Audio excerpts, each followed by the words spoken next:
എന്നാണ് എന്റെ ഓർമ്മ.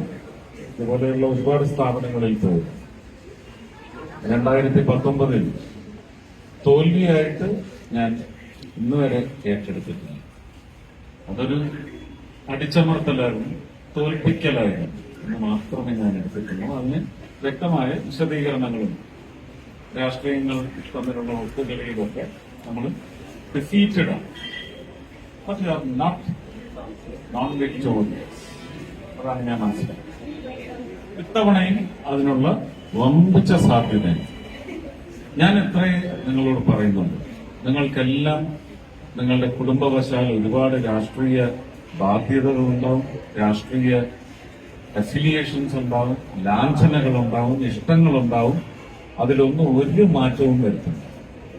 പക്ഷെ ആ രാഷ്ട്രീയ ലക്ഷ്യങ്ങളെല്ലാം എന്താണ് ഉന്നം വെച്ചത് എന്ന് ദേശീയ തലത്തിൽ ഒരു അവലോകനം, പഠനം, ചർച്ച ഇതെല്ലാം നിങ്ങൾ നടത്തും. ഒരു വോട്ട് ചെയ്യുന്നതിൽ ആഗ്രഹത്തോടെ ഒരു ഉത്സവമായി കൊണ്ടാടാനായി ഉപയോഗിക്കും. ഒരു വോട്ട് ചെയ്യുന്നതെന്ന് പറയുന്നത് രാജ്യത്തെ 140 കോടി ജനതയുടെയും നിശ്ചയത്തിന് കോട്ടം വരാത്ത തരത്തിലുള്ള വോട്ട് ചെയ്യുന്ന ഉത്തരവാദിത്വമുള്ള ഒരു പ്രക്രിയയായി നിങ്ങൾ അതിനുവേണ്ടി തയ്യാറെടുപ്പ് നടത്തണമെന്നാണ് ഞാൻ പറയുന്നത്. നല്ലതുപോലെ നിശ്ചയിക്കും. ഞാൻ BJP-കാരനായതുകൊണ്ട് BJP-കാരന് മാത്രമേ വോട്ട് ചെയ്യൂ എന്ന് പറയുന്ന ഒരു സമ്പ്രദായം ജനാധിപത്യത്തിൽ അംഗീകരിക്കാൻ പറ്റും. BJP-കാരന് വോട്ട് കൊടുക്കാതെ ഞാൻ മെച്ചപ്പെട്ട ഒരാൾക്കാണ് കൊടുക്കേണ്ടതെങ്കിൽ ആ മെച്ചപ്പെട്ടയാൾ അയാളുടെ പ്രവർത്തനത്തിലൂടെ അയാളുടെ മെച്ചം, മേന്മ ഇത് നമുക്ക് വ്യക്തമാക്കി തന്നിരിക്കണം. അല്ലേ? അങ്ങനെയല്ലേ വേണ്ടത്? അപ്പോ കഴിഞ്ഞ 5 വർഷത്തെ പ്രവർത്തനം നിങ്ങൾ ഉത്തരവാദിത്വം ഏൽപ്പിച്ച ആൾ പ്രസംഗങ്ങളിലും ചില പ്രത്യേക കേന്ദ്രങ്ങളിലും പോയുള്ള വർത്തമാനമല്ലാതെ നിങ്ങളുടെ ജീവിതത്തിൽ കൊണ്ടുവന്ന മാറ്റങ്ങൾ എന്താണെന്ന് വ്യക്തമാക്കി നിങ്ങളുടെ മുമ്പിൽ അവതരിപ്പിക്കണം. അത് മേന്മയാണെങ്കിൽ ഉറപ്പായിട്ടും അദ്ദേഹത്തിന് തന്നെ വോട്ട് ചെയ്യും. എനിക്ക് വോട്ട് ചെയ്യരുത്. ഇനി അതിന് 5 വർഷം മുമ്പ് ഒരാളെ ഇവിടുന്ന്, അതായത് 2019 മുന്നേ 2014 വേറൊരു രാഷ്ട്രീയക്കാരനെ ഇവിടെ നിന്ന് തെരഞ്ഞെടുത്ത് അയച്ചു.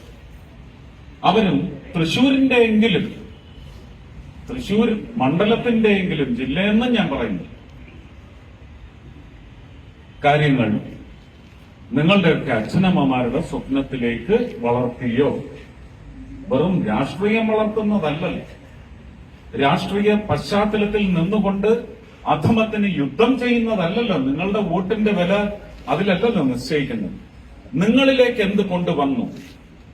നിങ്ങളിലേക്ക്, നിങ്ങളുടെ ജീവിതത്തിന്, നിങ്ങളുടെ മക്കളുടെയും അവരുടെ കൊച്ചുമക്കളുടെയും അങ്ങനെ വരാനിരിക്കുന്ന ജന്മ പരമ്പരകളുടെ മുഴുവൻ വളർച്ചയ്ക്കുതകുന്ന അടിസ്ഥാന വികസനത്തിന്റെ അടിത്തറ ഇവിടെ പാകപ്പെട്ടോ? ഇതാണ് ചർച്ച ചെയ്യുന്നത്. ആ ചർച്ചയ്ക്കാണ് ഞാൻ വന്നിരിക്കുന്നത്. ആ ചർച്ച നിങ്ങളുടെ ചിന്തയിൽ ഉണ്ടാവണം എന്ന് അഭ്യർത്ഥിക്കുക.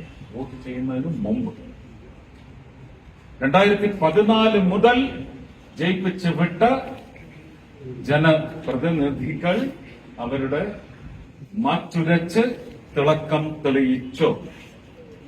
തെളിയിക്കാനാവുമോ എന്ന് നിങ്ങൾ പരിശോധിച്ച്, ഞാൻ തോൽപ്പിച്ചു വിട്ട ആളായിട്ടും എന്റെ കയ്യിൽ മിച്ചമുണ്ടായിരുന്ന ഫണ്ട് വെച്ച് ചെയ്യാനുള്ള കാര്യങ്ങളുടെ ഒരു ഗുണം എന്താണ്? ഇനി തിരഞ്ഞെടുക്കപ്പെട്ടാൽ എന്ന് പറയുന്ന ഒരു ചോദ്യമില്ല, തിരഞ്ഞെടുക്കപ്പെടും എന്ന വമ്പിച്ച ആത്മവിശ്വാസമാണ് എനിക്കുള്ളത്. അതിന് മതിയായ എന്റെ പ്രവർത്തനത്തിന്റെ മികവൻ അംശങ്ങൾ ഞാൻ അവിടെ ഇവിടെ എല്ലാം പാതിവെച്ചിട്ടുണ്ട്. തൃശൂർ ഒരുപക്ഷെ 2019 2021 പ്രചരണത്തിന് ഇറങ്ങിയപ്പോൾ വാഗ്ദാനം ചെയ്ത ചില കാര്യങ്ങൾ നിർവഹിക്കാൻ സാധിച്ചില്ല. എങ്കിലും തോറ്റാലും വീട്ടിൽ നിന്ന് കൊണ്ടുവന്ന് കൊടുക്കുമെന്ന് പറഞ്ഞു. പക്ഷേ കോവിഡ് കാലത്ത് തിരിച്ചു പിടിച്ച 10 കോടിയിൽ നിന്ന് 2 കോടി അനുവദിച്ച് കിട്ടിയപ്പോൾ അതിൽ 1 കോടി ഇവിടുത്തെ ശക്തൻ മാർക്കറ്റിലേക്ക് കൊടുത്തെങ്കിൽ ഒരു MP ആയി തെരഞ്ഞെടുത്ത് വിട്ടാൽ ഉറപ്പായിട്ടും തൃശ്ശൂരിന്റെ കാര്യം ഫണ്ട് വിതരണത്തിൽ അത് മാത്രമേ നമുക്ക് സാധിക്കൂ. നിയമം അതാണ്. പക്ഷെ കേരളത്തിന്റെ മുഴുവൻ ഉൽപ്പത്തിക്ക് വേണ്ടി, അതിന്റെ ഉയർപ്പിന് വേണ്ടി, റിസറക്ഷന് വേണ്ടി കൃത്യമായി പണിയെടുത്തിരിക്കും. കേരളം മുഴുവൻ എന്റെ ടാർഗറ്റ് ആയിരിക്കുമെന്ന് ഞാൻ നിങ്ങൾക്ക് ഉറപ്പു തരുന്നു. ആ ഒറ്റ കാരണം കൊണ്ട് എന്നെ ഇപ്രാവശ്യം ഈ രാഷ്ട്രീയ തസ്കരന്മാർക്ക് തോൽപ്പിക്കാൻ വിട്ടുകൊടുക്കരുത്. ശക്തമായ ഒരു ഭൂരിപക്ഷ പ്രതിരോധം നിങ്ങൾ തീർക്കണമെന്ന് മാത്രമേ ഞാൻ അഭ്യർത്ഥിക്കുന്നുള്ളൂ. മതിയായ നേർരേഖകളൊക്കെ നിങ്ങൾക്ക് ചർച്ച ചെയ്യാൻ പാകത്തിൽ ഇവിടെ മുദ്രകളായി പതിപ്പിച്ചിട്ടുണ്ട്. വികസനത്തിന്റെ ഭാഗമായി ഞാൻ പ്രതിനിധീകരിക്കുന്ന രാഷ്ട്രീയത്തിന്റെ ഭരണ സംവിധാനത്തിലൂടെ വന്നിട്ടുള്ള നിങ്ങളുടെ ജീവിതത്തിന്റെ മേന്മയ്ക്ക് വേറെ എവിടെയും നോക്കണ്ട. നാഷണൽ ഹൈവേ 17, ഇപ്പോഴത്തെ പഴയ 47, ഇപ്പോഴത്തെ 66. അവിടെ നോക്കിയാൽ മാത്രം കാണാം നിങ്ങൾക്ക് എന്താണ് അടിസ്ഥാന യാത്രാ സൗകര്യത്തിന് വേണ്ടി ഒരുക്കിയിട്ടുള്ള വികസനം. അത് കഴിഞ്ഞ 30 വർഷമെങ്കിലും മറ്റ് രാഷ്ട്രീയ കക്ഷികൾക്ക് സാധിച്ചിട്ടില്ല. 7 വർഷം കൊണ്ട് നരേന്ദ്രമോദി പ്രതിനിധിയായി ഇവിടെ നിന്ന് എന്നെ തെരഞ്ഞെടുത്തയക്കണമെന്ന് ഞാൻ അഭ്യർത്ഥിക്കുന്നു. ഒരൊറ്റ മോഡ്യൂൾ മാത്രമാണ് ഞാൻ ഇവിടെ അവതരിപ്പിച്ചത്. നമുക്കൊരു cross cut high raised road അല്ലെങ്കിൽ ഓവർഹെഡ് റോഡ് എന്ന് പറയുന്നത് നാഷണൽ ഹൈവേ 66നെയും നാഷണൽ ഹൈവേ 47നെയും അതിനിടയ്ക്കുള്ള കുന്നംകുളം കോഴിക്കോട് റോഡിൽ ഒരു എക്സിറ്റും എൻട്രിയും വരുന്ന തരത്തിൽ ഒരു റോഡിനുള്ള സാധ്യതയുണ്ട്. ഒരു ഹൈവേസ് റോഡ് അല്ലെങ്കിൽ ഒരു ഓവർഹെഡ് റോഡ്. ഇതും സ്വപ്നത്തിലൊന്ന്. ഇത് മേയറുമായിട്ട് ചർച്ച ചെയ്തു.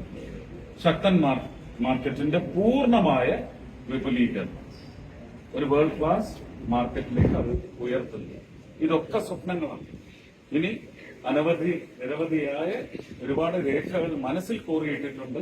ഇതെല്ലാം നടപ്പിലാക്കി എടുക്കുന്നതിന് നിങ്ങൾ ചിലപ്പോൾ വർഷങ്ങൾ തന്നെ തരേണ്ടി വരും. പക്ഷെ നൽകുന്ന ഓരോ വർഷവും ഞാൻ പാഴാക്കില്ല എന്ന് പറയുന്ന ആത്മാർത്ഥമായ ഉറപ്പ് ഇവിടെ പ്രഖ്യാപിച്ചുകൊണ്ട് എല്ലാവരും എന്നെ വിജയിപ്പിച്ചെടുക്കുന്നതിന് വേണ്ടി കുറച്ചധികമായി ശക്തി ചെലുത്തണം എന്ന് മാത്രം പ്രാർത്ഥിക്കുന്നു, ആശിക്കുന്നു, ആഗ്രഹിക്കുന്നു, നിങ്ങളോട് അഭ്യർത്ഥിക്കുന്നു. നന്ദി, നമസ്കാരം.